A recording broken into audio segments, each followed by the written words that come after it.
Cela dit, je voulais dire 3 choses très rapidement. La première chose, c'est sur ces réformes. Je pense qu'elles arrivent à temps. L'institution parlementaire le mérite. Elle le mérite depuis longtemps d'ailleurs. Mais tout arrive à point pour qui sait attendre. C'est ce que dit l'adage. Et c'est cet adage-là qui nous vaut la présence de toutes ces éminentes personnalités ce matin. Alors ces réformes, j'en citerai 3 pour seulement mettre en exergue la pertinence de ce que nous sommes en train de faire, de ce travail dans lequel vous nous avez engagés en mettant en place ces 3 groupes de travail. Le premier, autour du règlement administratif, du règlement financier.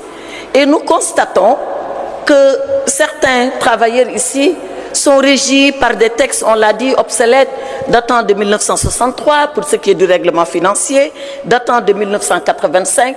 Je pense que le personnel, pour son dévouement, son engagement, la qualité de son travail, mérite effectivement que ces textes-là soient revus et adaptés. Et je voudrais saluer cela. L'autre chose que je voulais saluer, et ça concerne les élus que nous sommes, c'est, et pour ne pas oublier, féliciter très chaleureusement Madame le questeur Aïcha Touré qui a présidé ce groupe de travail.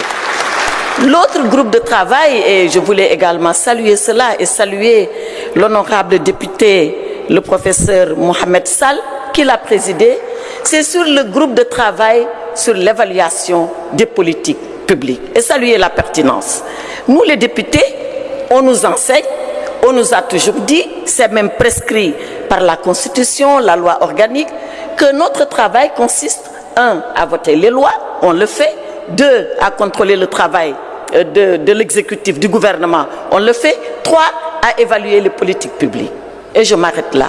Personne ne nous dit comment évaluer les politiques publiques. Et il a fallu que vous mettiez en place ce groupe de travail pour qu'on puisse avoir la procédure, l'ordonnancement, la façon d'évaluer les politiques publiques. Et c'est une des branches les plus importantes de la mission qui nous est assignée et qui fait même partie de notre mandat. Donc je voulais saluer la pertinence de cela. J'aurais pu continuer avec la chaîne parlementaire. J'aurais pu continuer avec DSI qui nous a présenté ici ce qu'on peut faire dans le futur. Et c'est le 3e point.